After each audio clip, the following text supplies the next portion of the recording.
welcome everybody to World of Tanks subscriber replays. My name is Maxwell, and today's first replay is from the user Audley Brax.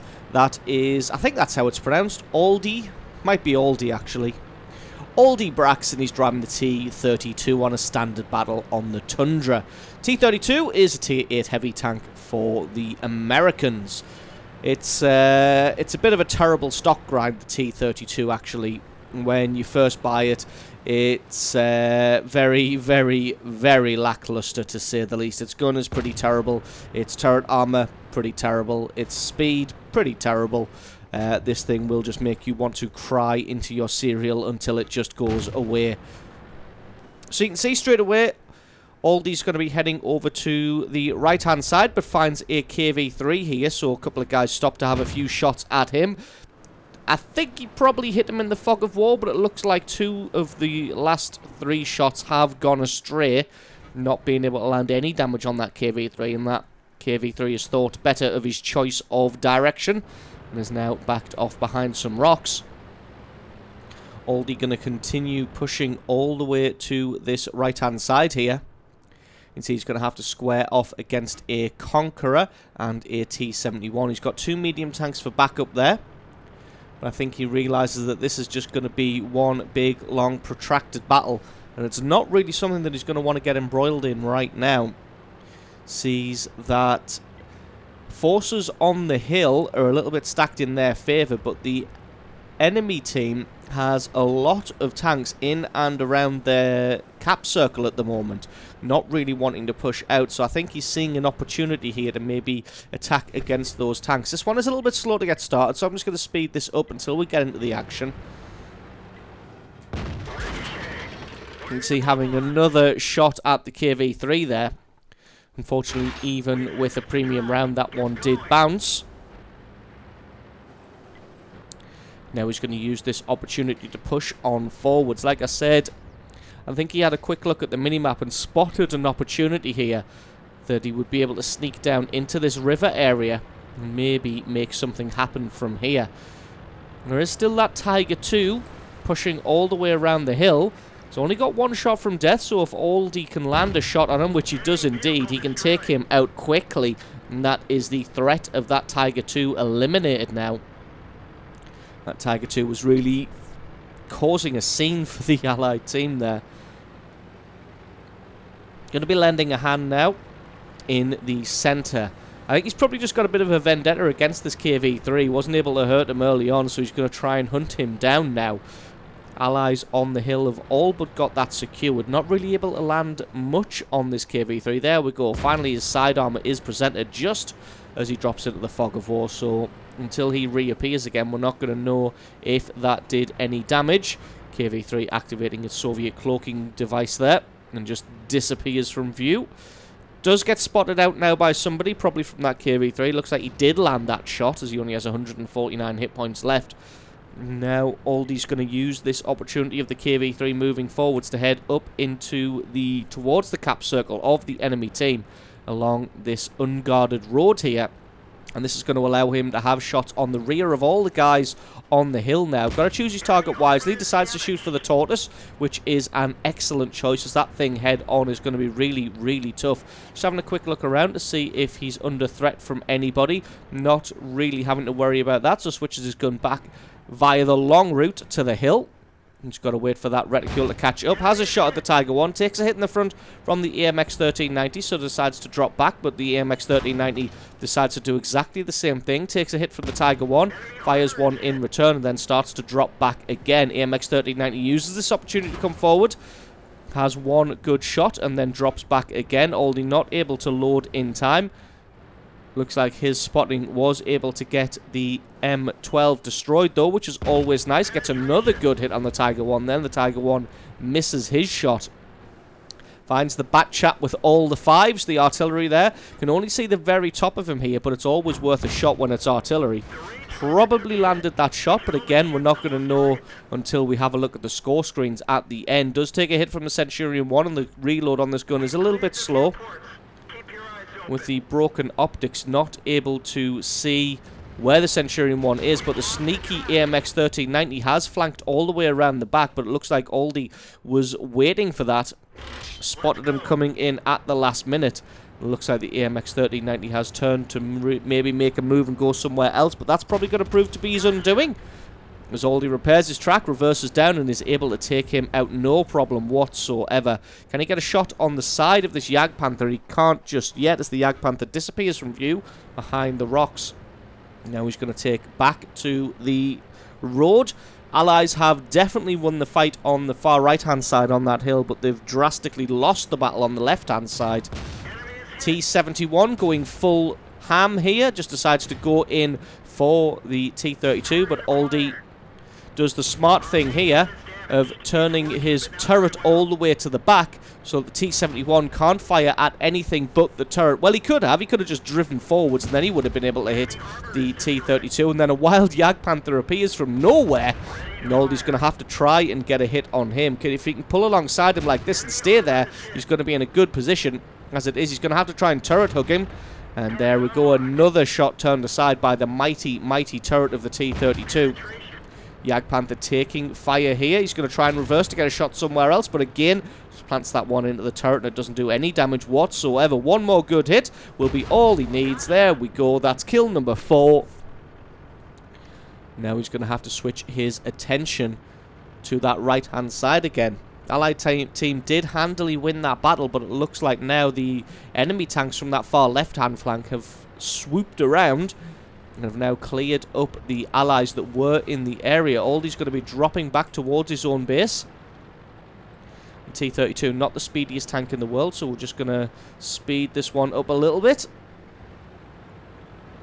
Just having a look to see if he can find anybody. Nobody really in the area. Looks like most of the tanks have taken to the hill. Maybe going to try and take a perch up here to get a shot on the hill, but as you can see, the changes to this map mean that you can no longer get a shot from that place, apart from in the one area where there is a dead tank occupying the spot. So Aldi going to head across to the hill now. Going to climb the hill. See if he can get a shot on anybody. There's the Conqueror and the T32. Almost certainly the T34 will be with them, so it looks like they've flanked all the way around. Possibly going for a base capture, or may just come back down the river and attempt to try and get him, as he is the only tank left. Looks like they're going for the safe option here, going for the base capture. Aldi going to overlook the area. He's got the rear armor of a T34, and that is some excellent, excellent luck here. One more shot will be enough to take him out, although the T34 is aiming his shot in. For some reason, he moved just before taking his shot. Did land one flush on the front of the T32 there. Fluffs his second shot, and Aldi's got all the time in the world to aim that one up. Lands the shot, and he's able to take him out. Still got to worry, though, because there's only 20 seconds left on the cap clock. Just rocking forwards and backwards in an effort to try and throw off the T32. That one did land in the fog of war. We saw the base capture counter be reset there. Now he's got this Conqueror to contend with. Wasn't able to penetrate the armor, and this one's going to be real close. He's got a few seconds left on his reload, but there's only 10 seconds left on the capture clock. The Conqueror tries to back off into cover, but he takes a hit. For some reason, this T32, the enemy one, is still hanging out in the open. Really should just be behind that rock, trying to guarantee the base capture. As it is, he takes a shot in the face and gets reset. Probably thinking, well, the enemy T32's only got 111 hit points. I can probably take him out and pick up the kill. But as it is, all that he's managed to do is get himself reset twice. And that is terrible, terrible play by the enemy T32 there. Should have really put himself into cover. As it was, he left himself hanging out in the open and got reset twice. Only 25 seconds left on the clock now. Aldi's trying to get a shot on this Conqueror. If he can reset the Conqueror, he may be able to close the distance between himself and the T32. As it is, there's the Conqueror there. Not really sure what he's doing. He was just sitting out in the open with his gun pointed down. Maybe he just decided to AFK, and now this T32 is going to be fearing for his life. Wow, what a shot! Gets hit by the enemy T32. I think he'd probably switch to high explosive ammunition, thinking that 111 hit points was enough to take out, but looks like all he managed to do was take out the track and do about 30 points worth of damage.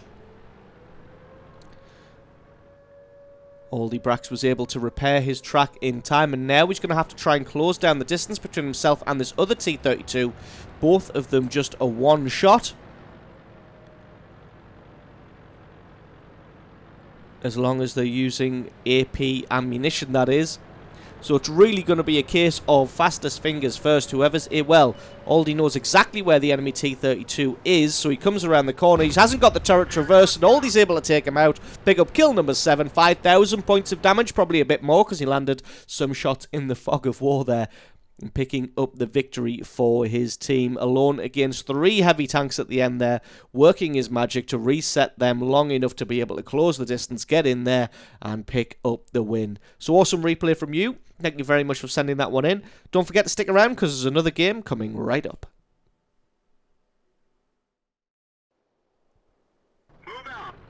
And our second replay is from the user Immortality Prince. That is Immortality Prince, and he is driving the AMX AC-48 on a standard battle on Westfield. The AC-48 is a Tier 8 tank destroyer for the French. So just like the first replay, this one is going to be more about the positioning and the map awareness and seizing opportunities when you see them. Just like the T32 sees their opportunity to get into the river and up that little road. Immortality Prince is also going to go ahead and seize some opportunities and wreak havoc on the enemy team. So straight away going to be heading forwards instead of backwards to the hill. You can see most of the tank destroyers arrayed themselves across the back there.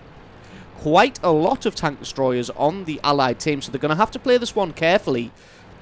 If they play the aggressors, this one might not go very well, as they're not going to have the support of the guns from all of the tank destroyers behind them. But if the enemy team decides to push over, then this is going to be an absolute meat grinder.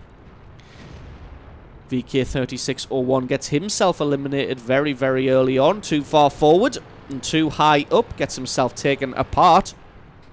Immortality Prince sees that there's nobody else in the north of the map. There's an AT-7 making a move to this area. But Immortality Prince is going to try and fill the hole with his AC-48.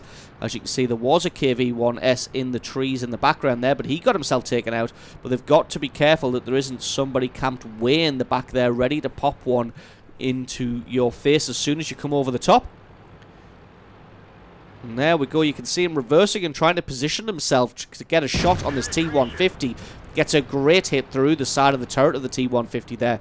And as you can see, maneuvering with a tank destroyer, a fixed body tank destroyer, is a lot different to maneuvering with a tank. You can see the maneuvers that Immortality Prince had to make there just to get a shot on the side of the T-50. And you can see the ATs filling the hole there. Immortality Prince spots a T28 prototype in the back. T28 prototype has just fired, so should be able to get a shot through his armor. He does indeed. It's a nice roll as well. In fact, what is the alpha damage of this gun? Average damage is 400, so that wasn't too high. Just his earlier shot was fairly low. Going to see if he can get a second shot on this T28 prototype, but it looks like he sees which way the wind is blowing and decides to drop back. Going to see if he maybe makes a move forward again, and if he does, Immortality Prince should be able to land a good hit onto him. He's playing it a little bit carefully here. Although the enemy team doesn't have very many tank destroyers, they do have quite a lot of heavy tanks. And there we go. T28 prototype has his shot and bounces. Immortality Prince doesn't bounce and is able to get another almost 450 points of damage on this T28. Now is going to be Immortality Prince. Sees his opportunity, rushes forward, takes out the T29, which is a fantastic maneuver there. T150 gets himself taken out, and Immortality Prince doesn't pause. Sees that the battle isn't going particularly well on the right-hand side of this elevated hill, so they're going to have to push heavily on the left-hand side and try and carousel around the enemy team. Didn't quite put a shot through the T28 prototype's turret there, not surprisingly. And he decides to drop back. He's going to try and save his own skin. Although it looks like Immortality Prince is able to take him out. Picks up kill number 2. Only takes tracking damage in return. So that is an excellent stroke of luck from him. And as you can see, with that little attacking maneuver and the rest of the team coming with him, they are now in a fantastic position to start pressing down on the enemy team. They are winning 6 kills to 5. Enemy team does have decent positioning, but as you can see, the allied team is now moving around them, closing them in and keeping them hemmed in the little village. He's able to get a lovely shot onto that KV-4 there. Now he's just looking to try and get a second shot to take him out. KV-4's gun, not the best in the world. So he just bounces and then he gets taken out. Still got quite a lot of tanks in this village now. But the Allied team doing a fantastic job of keeping them penned in. They've got people on all sides now. Got people still on the original spawn area, people in the north and people all the way to the other side. Immortality Prince decides to make a move because the guys on the right-hand side there, to his right-hand side, have started to fall. Tiger 2 gets himself taken out. And a Hellcat gets himself taken out. And the enemy team's actually pulled this one back now to 7 kills to 8. The Allies going to have to play this one carefully. They are losing numerically in kills, but they do have the positioning. Like I said, they've still got the enemy team penned in the little village. T69 is wreaking havoc in the south there. STA1 has dropped back to try and take him on, losing 7 kills to 9 at the moment. Like I said, though, they do have them penned in the little village, and they should hopefully be able to close in on them and just pick them apart at their leisure just now. Sees the IS. He's making a move towards the AT-15. Immortality Prince should be able to come in. Rescues his friend at the AT-15. Picks up kill number 4. And that T-69 has now climbed the hill. And he is trying to break out of one of the flanks to allow his allies a little bit of breathing space. Immortality Prince going to be linking up with this AT-15 in an effort to try and get some damage on this SU-100. Doesn't want to move too far forwards, though, as there is that T-69 and the KV-5 still lurking. Both of those can be dangerous tanks. SU-100 makes a big mistake there and backs off. He gets himself taken out. KV-5's lost a lot of hit points. And it's going to be a case of just trying to press him down and eliminate him. Trying to focus in on his weak spot. Gets a beautiful shot on the move on his weak spot. T-69 has managed to flank around the side of the AT-15 now, and he's able to take him out. Immortality Prince going to be trying to close him down. He does still have 1,000 hit points, though. Looks like he is reloading. Immortality Prince rushed that one just a little bit, and unfortunately missed. T-69 is going to come charging round regardless. Looks like he does have the traverse. I'm not sure why the T-69 continued to run. Should have just stayed behind the red building there, the red brick building, rather than pushing around this building, and he would have had 423 more hit points at this point. Not going to be able to look for any help from the STA-1, but he does get help from the GW Tiger P, who eliminates the T-69, and that is a massive pressure off of Immortality Prince now.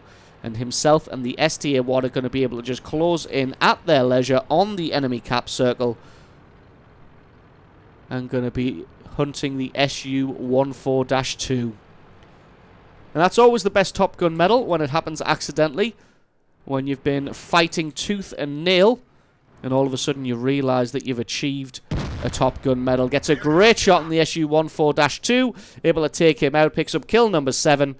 And almost 4,000 points of damage. So some absolutely brilliant positional play there, taking advantage of an opportunity when it was presented, driving home the nail into the coffin to pick up the victory there. So awesome replay from you, Immortality Prince. Thank you very much for sending that one in. Don't forget, guys, if you've got yourself a great replay, then please send that in to replay@screenreality.com. The link for that is in the description. What you can do is just attach the replay file itself or the link to the What Replay website to the email, and I can check that one out for you. And don't forget, if you enjoyed this video, you found it useful, informative, you learned something, or you just enjoyed it, think about hitting that subscribe button, because there's a lot more World of Tanks content on this channel. I have been Maxwell, this has been World of Tanks, and I will catch you guys next time.